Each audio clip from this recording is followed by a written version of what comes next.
So our goal here, as we continue looking at the origins of Rome, is to emphasize two aspects of Roman society that are critical to their development. We have society and the government. All right, so the family unit was considered critical to Roman life, and the father is given absolute authority over the household. Pater is the Latin word for father, and the phrase pater familias is the manifestation of the father executing authority over the family unit. That's where we see the phrase father in charge. Now this is, when you look at mother running the house, this is somewhat similar to what we saw with the Greeks, where women within Roman society are placed in charge of the household, which included purchasing items and entertaining guests. And a family, or just a household in general, could include children, it could include married sons and their family, dependent relatives, and slaves. So the paterfamilias, father in charge, the family unit, it was the fabric of society. We can boil social class down to two groups. First are the patricians, and these patricians, or the aristocrats, are the descendants of the council of advisors who had served the former kings. And remember, patricians, pater, coming from father. These people are vastly outnumbered, but they owned most of the land and most of the wealth. Most positions of power, whether they be generals or priests or magistrates, they came from this class, these so-called old families. Now the descendants of lowly families, the plebeians, this phrase translates to not patricians.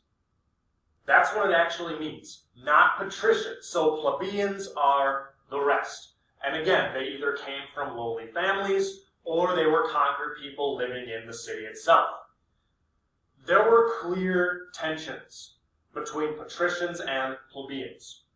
And sometimes it translates into riots.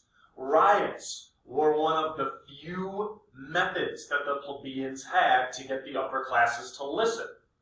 Now, the first recorded strike in the world takes place in Rome in 494 BC, and it's called the plebeian secession, or plebeian. Some people pronounce it differently. During this secession, the plebeians simply left the city. They just left, refused to keep living their lives in Rome, and they made a camp 3 miles away on the Sacred Mount. A solution was needed. So inequities within society brings us to our next aspect of Roman life, government. Now, a solution to the tension between the two sides was considered by the Senate and the consuls. A new government position, the tribunes, would be elected from the ranks of the plebeians to protect their people from injustice. And these tribunes were to be considered above the law. And that simply meant that they weren't to be pressured by the Senate or the consuls, because they were directly elected from the ranks of the plebeians. This office was blocked from patricians, and that's unlike the Senate. We see here the senators, and we see some examples of senators. This is a 300-member body made up entirely of wealthy patricians. They had the power to confirm consuls and also appoint those dictators we saw in the previous video. So we see that Rome had checks and balances. They also would distinguish themselves from everyone else by their dress. And we see that they walked around wearing white robes with purple trim. Purple was a rare and expensive hue that was only found in Syria.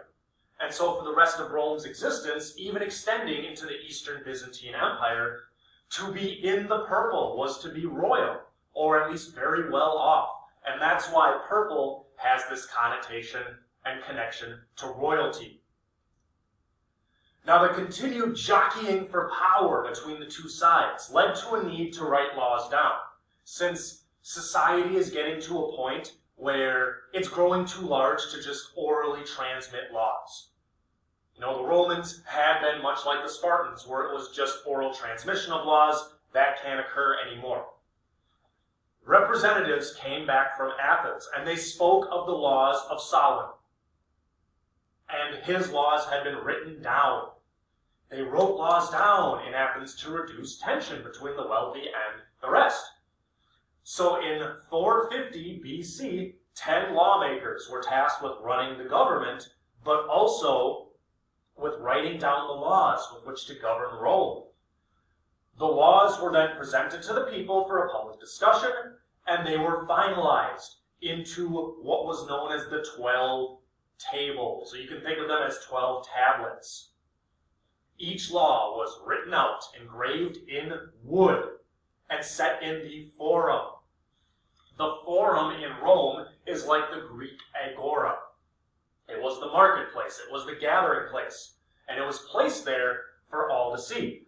Now, the original tables were lost, and they were probably burned when Rome was sacked by the Gauls in 387 BC, but what we do have reveals several patterns, and we can see that it was supposed to ease social tensions, which it somewhat did, but these laws were harsh and punishing offenders, and they indicate that injustices continue to occur.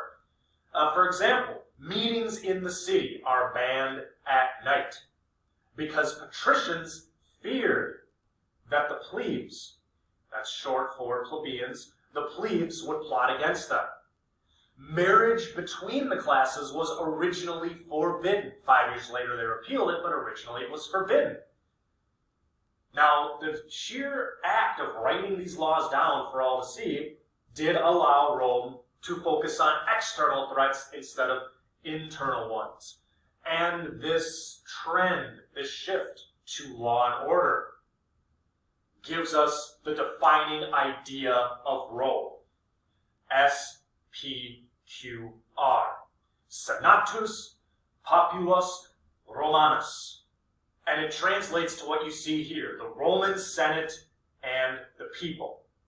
It appeared on the standards of the Roman legion, meaning those flags they would carry into combat.